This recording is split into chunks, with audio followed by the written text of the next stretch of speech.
So, several months back, I received through the mail some information about a change in VA or veterans benefits.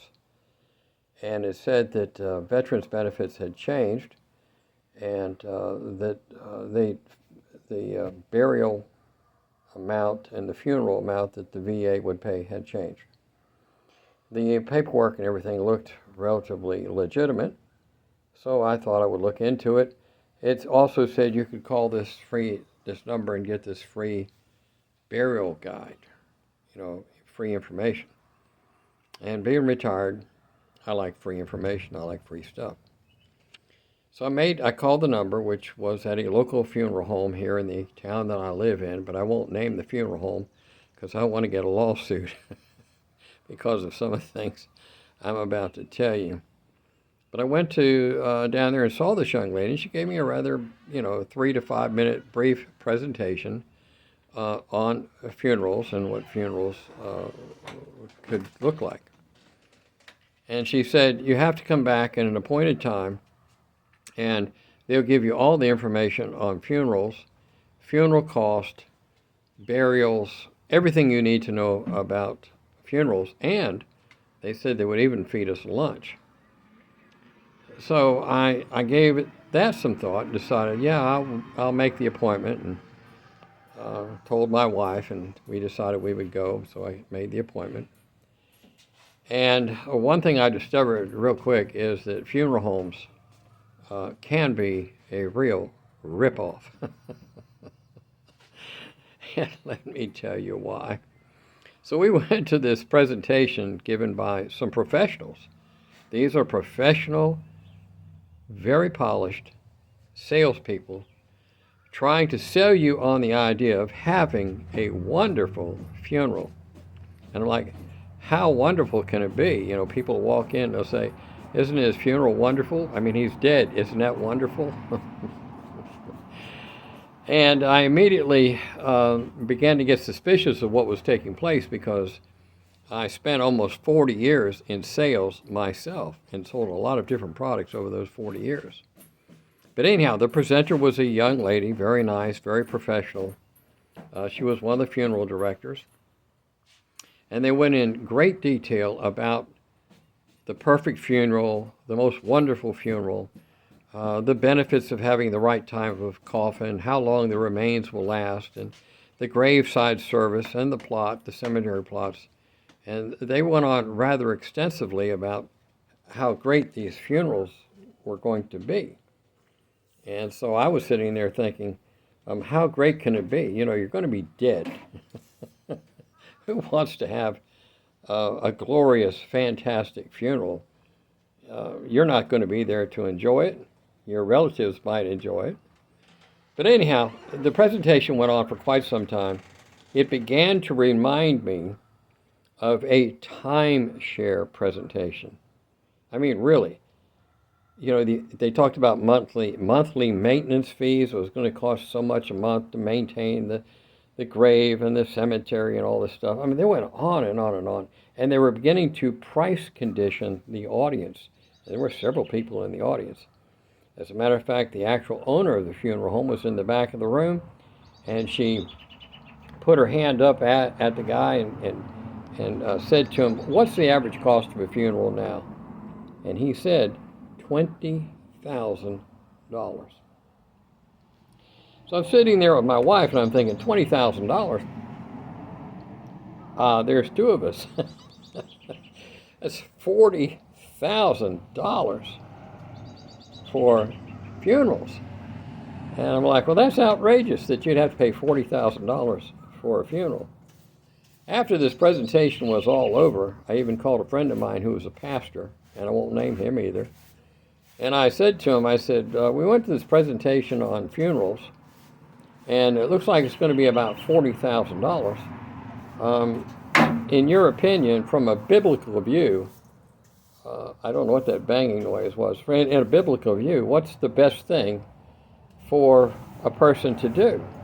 Go for a funeral and pay all this money, or cremation, which is relatively cheap, comparatively speaking.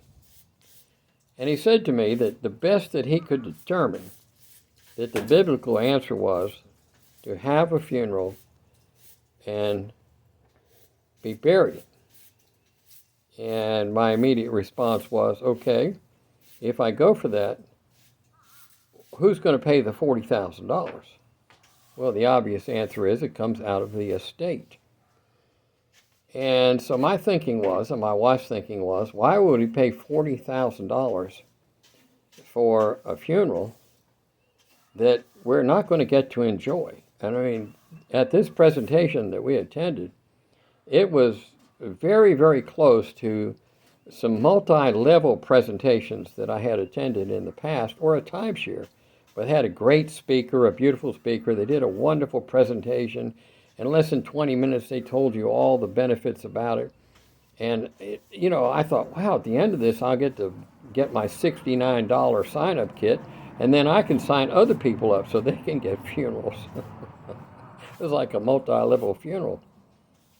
Or timeshare. I mean, it was very, very dramatic. A lot of price conditioning, a lot of sales, played on people's emotions, talked about how your relatives are going to enjoy this and how they'll be able to come and visit your site. You could even, if you spend a certain amount of money, you could be in a mausoleum. And so I got to thinking about it. Well, my son lives in Oregon. Oldest daughter lives in Texas. Youngest daughter lives in Florida. We're in North Carolina. I said, yeah, they're going to make a lot of trips to come see our grave. A lot of trips. After a few years, it'll all be forgotten. So, we decided, rather than spending all of that money, that if there's any money left in our estate when we're dead, when we're gone, we would leave that money to the kids. We would just leave them to the kids. Leave the money in the estate to the kids and not spend all that money on a funeral. We elected to do cremation. The cost is unbelievably cheap. And then we'll simply have a memorial service either at our house or at our church. Keep the cost down. So I'm making this video to tell you that I think funeral homes are ripping people off and charging way too much money for what they do. Did you know that you can actually buy a coffin on Amazon? For a few $100s, you can buy a coffin of equal value of what you would get in the funeral home. Did you also know that in the state of North Carolina, if you own land, you can bury people on your own land? I had thought about burying my wife in the backyard, but she's not dead yet, and I better not do that just yet. Can you imagine buying a house? And in the state of North Carolina, you can do it. You can bury people on your own property. It's just when the house or land sells, you have to give full disclosure that there is a grave site on the property. And if you'll wait a little while, I'll do that for you. I'll do that for you in a little bit. My wife's over there tinkering on something. It's messed up. Oh, is it messed up? Well, I'll see if I can fix it. So, where was I? Oh, yeah. A wonderful funeral. So you have this great, big, beautiful, wonderful funeral. They spend a lot of money. They have it at the funeral home. They have this beautiful gravesite. You have this beautiful coffin. But what do you really get? When you're dead, you're dead. You're not going to enjoy it. And they talked about the peace of mind you will receive by having all these arrangements pre-made. I didn't want to spend $80,000 on 2 funerals. I mean, they talked about $20,000 for the funeral, so much for the cost and all the charges and the limousines and everything that goes into it. And when you add it all up for 2 people, it's $80,000. Doesn't make sense. Okay, so here's another example. When I was in the flooring business, I was in the remodeling industry, and mostly what I did was flooring. I did carpet, hardwood, tile. I went to a little town here in North Carolina, small town with a big funeral home. This is one of the biggest funeral homes I've ever seen, and they needed new carpet. So I went in there and I measured it up, and I was calculating how much carpet it was going to be, and I measured it all up. And then I went into this one room where there were all these coffins. They were in there and they were all brand new. So I asked the funeral director, I said, well, how much is this coffin? He says, that one's going to run you around $5,000. He said, this one is, this one is hermetically, some kind of seal, hermetically sealed. I mean, it could have been refrigerated for all I know. He said, this one is sealed forever. Once it's closed and sealed, it's sealed, hermetically sealed. You're frozen in place. They use liquid nitrogen. I don't know. It was some crazy stuff. $5,000 for a brass box. Well, I ran on a long time about this, but the truth of the matter is, I think funeral homes are ripping people off.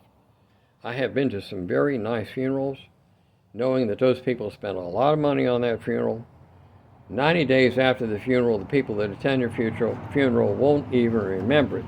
They'll remember the Swedish meatballs they ate at the wake more than they're going to remember the sermon that was preached by the preacher. So take it for what it's worth. If you want to save money in retirement, don't pay for an expensive funeral. Look for cheaper alternative costs. Thanks a lot.